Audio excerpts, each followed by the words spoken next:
arts. So parang my life was all set. And then one day, like I get discovered in a field trip, and my mom said, why not give it a try?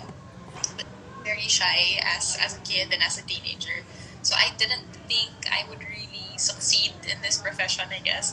And then I did the film 10,000 Hours with my uncle and Direct Joyce. And at that time, my ex-boyfriend, Neil, was the producer. He opened also a lot of doors for me. I was able to write bits of that or conceptualize scenes for that film. And I felt like, I don't have to work in this industry only as one thing, since I was still finding my ground. So I acted in it. I tried to do my best in it. I got my first few awards from that film, which I'm very thankful.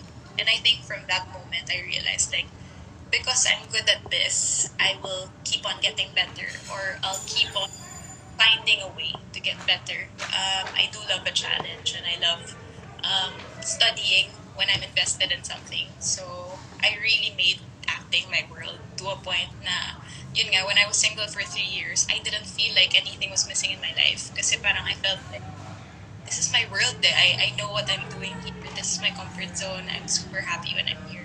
So I let go of several aspects of my life that I should have kept. But yeah. Yes, I remember. Like, I know that I met you at church. I met you at Victory, and then it was in Araneta. And then, like, after that, I got to know you more in our Pepsi Big Days, about when you were dating Neil. And stuff like, he would come to me and he would tell me, as well as and everything. I got to work on one of your movies, Luck at First Sight with Echo. I did the publicity for that and the marketing campaign for that. And of course, diba, parang it's such a refreshing thing to be able to be friends with your ex, to be able to still work with your ex and still support others' dreams, even if you're no longer in a relationship.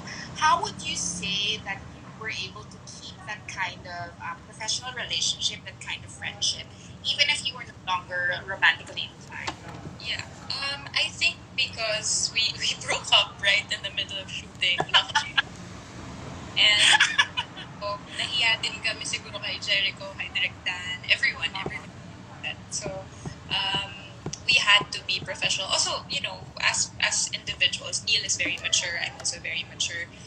Angel, I still consider Angel a friend. Like, I feel like if she needs anything from me or I need anything from her, we can still go to each other. Like, there's no animosity at all. So, there's no need for me to cut ties if I don't have to. Our world is very small. The showbiz industry in the Philippines is also very small. I don't want to avoid, going to a certain building because I might run into someone. I hate that feeling. Like, why would I stress myself like that? So, yun. Paano ginagawa yun? Kasi syempre, di ba, when you break up, parang may animosity. Naturally, ito galit na everything. But you have such an ideal relationship with your ex, and your ex's new girlfriend. And, and it's just, smooth sailing for everyone. How do you reach that kind of maturity in terms of a relationship? When a relationship ends, di ba, parang it's not always like it's amicable or something close to that, remotely close to that. But how do you get to a point where you are able to end the relationship and still have that maturity? I think really it's a constant choice. Like with anything in life, like being happy or being satisfied with your job or making friends. It has to be a constant thing that you apply effort to. So obviously, if you don't want to be friends with your ex, you won't do anything about it. But then if you run into each other at a social event, say hi, like things like that, little things like that, just to make I guess other people feel comfortable around you as well. Also, I think yun nga, it comes with a certain level of maturity or also the personality types. Like I'm very non-confrontational. I feel like Neil is also non-confrontational. Angel is as well. Like um, we're all also at an age where we don't need to fight or bicker anymore, and there's really nothing to fight about because the reason why we broke up is because we didn't like each other that way anymore. So Okay. Yeah. So parang when you reach that point and you see each other and parang I don't like you na romantically na, like who makes the effort to be brave enough to say na I don't feel the same way about you as I did before? I think walang effort needed. It's just like that. I mean, we don't go out of our way to to check on each other anymore. But um, if we do run into each other, and we all have, like I've seen Angel so many times in ABS-CBN, so we both work with Dreamscape a lot. So I see her in trade launches. We even had dinner after an awards show one time. We both won. I won Best Actress for Film, and she won Best Actress for TV. In like it was a function in Wonderful. yeah. So I wanted to have dinner after, and Dimples was there. So parang alam mo yun, it's nice that we are open-minded and open-minded enough to be friends. Kasi yun nga, the world is so small. There's so much going on. There's even a pandemic on, and um, it's just easier to be okay with everybody and to know that you're not afraid to run into someone or that you're hurting someone. So yeah. That's very healthy. That's very healthy. And everybody should take a cue from you guys. Kasi syempre, diba, parang breakups are hard. It's very hard. But you know, to be able to reach that level of maturity, meron ka talagang understanding. Tsaka Yeah. meron ka talagang self-awareness para makarating sa point na yan. I'm asking because like the movies that you've done are all hugot movies, diba? There was an era of hugot movies and you're very effective in all of that. Why do you think that you are the perfect actress for these hugot movies? Of course, you've done on vodka, beers, and regrets, and Under the Tila, and everything else. Why do you think you're such an effective, you know, female lead for these kinds of films? I if the people watching now notice, and if they have watched my films, I don't choose my films because of that. Because the ending is that I'm alone or I'm sad, and it's a heartbreak film. Although it's also coincidental that that happens, I choose my films based on the characters. So if they feel, you know, obviously I also want to make the most out of my time when I'm choosing a film or when I'm doing a film. I want my first criteria is this a film that I will learn something more, or is this a film where the character is crying for something else or is doing something else with her life? Is she different from the last one? I think that's the reason why I stopped doing it na rin kasi parang I feel like I've played all the women who could have been heartbroken in the end. So, right now, I want to experiment with different kinds of films kasi ayoko nang paulit. Diba? Oo, Syempre, diba, like how many months of your life do you spend in a film tapos you end up doing the same thing? Sayang yung oras. So, yeah. the decision to direct, where did it come from? Honestly, I was first offered to direct by Tita Malu. Oh, And wow. Charo, yes. So, it was actually Ma'am Charo. I wrote a script for Star Cinema, which turned into a film called Last Night That with time, me and yeah, Yolo. Yolo, Bela Pascual. And when I wrote Last Night, Tita Malu told me that when she read my script, she felt like she was already watching the film. So she said, maybe one day, somewhere down the road, you might consider directing. So we laughed about it. I didn't say yes immediately because I was doing soaps and I was also doing my own films. Parang I didn't want that responsibility, I guess. And then Ma'am Sarah asked me to write a script for her. It was like a special project that she's been like holding inside, I guess, for years. And so I sent her the script, and she said, "I want you to direct this particular." Wow.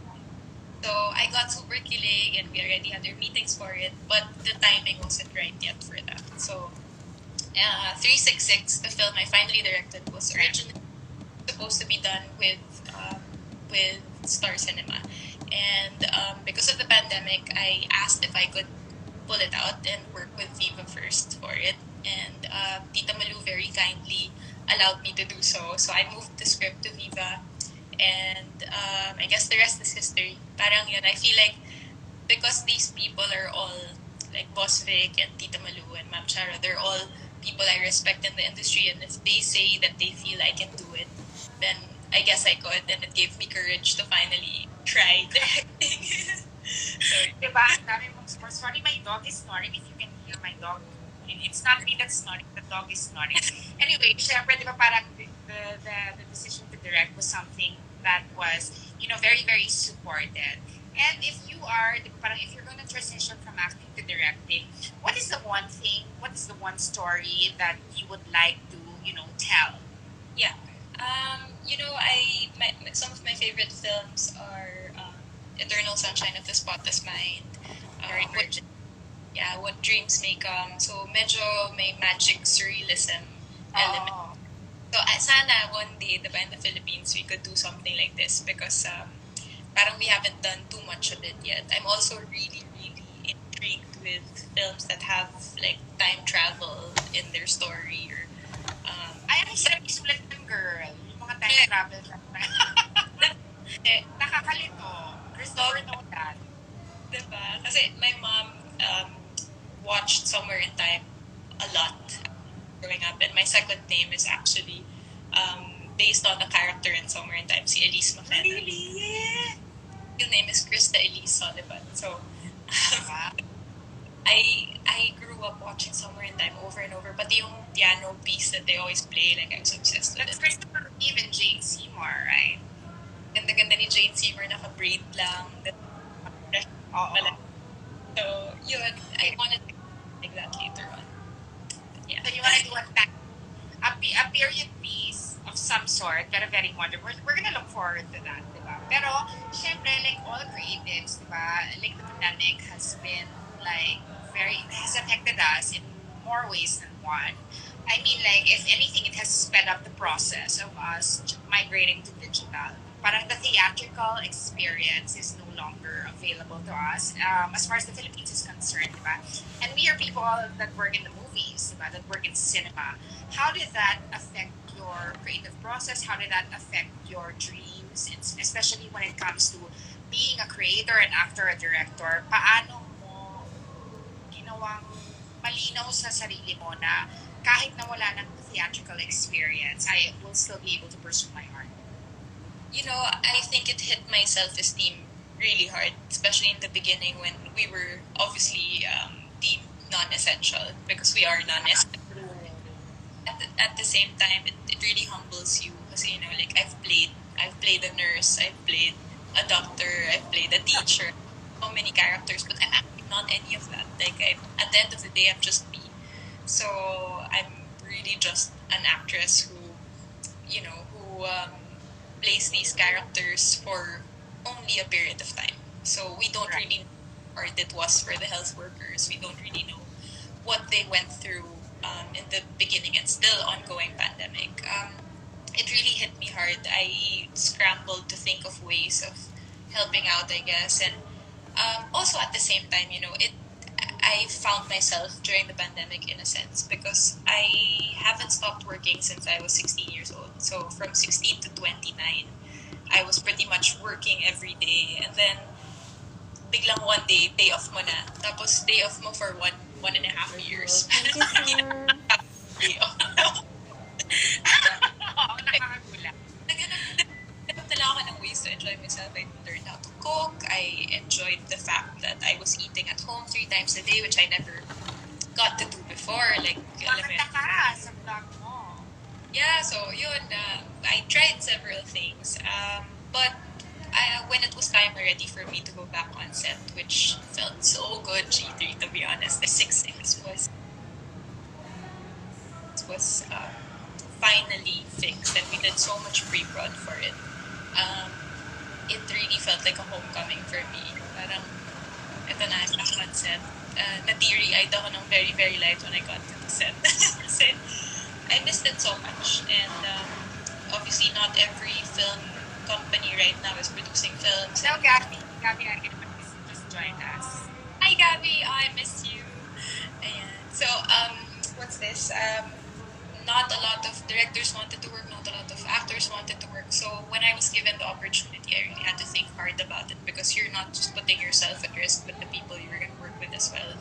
Uh, I will always remember this first job as a director because we did it during the pandemic, and I feel like it was such a ride. It was such a good ride. Oo. Tsaka syempre naipon.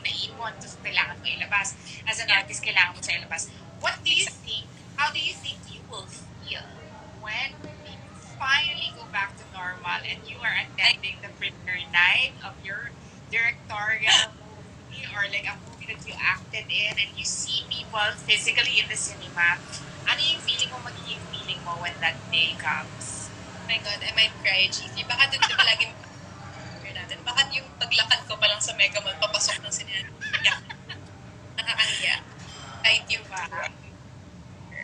Oh, I'm excited. Actually, I just had a conversation with my bosses at Viva the other day, and we were trying to figure out when to air 366. And it feels like we will have a cinematic release by early next year. wow!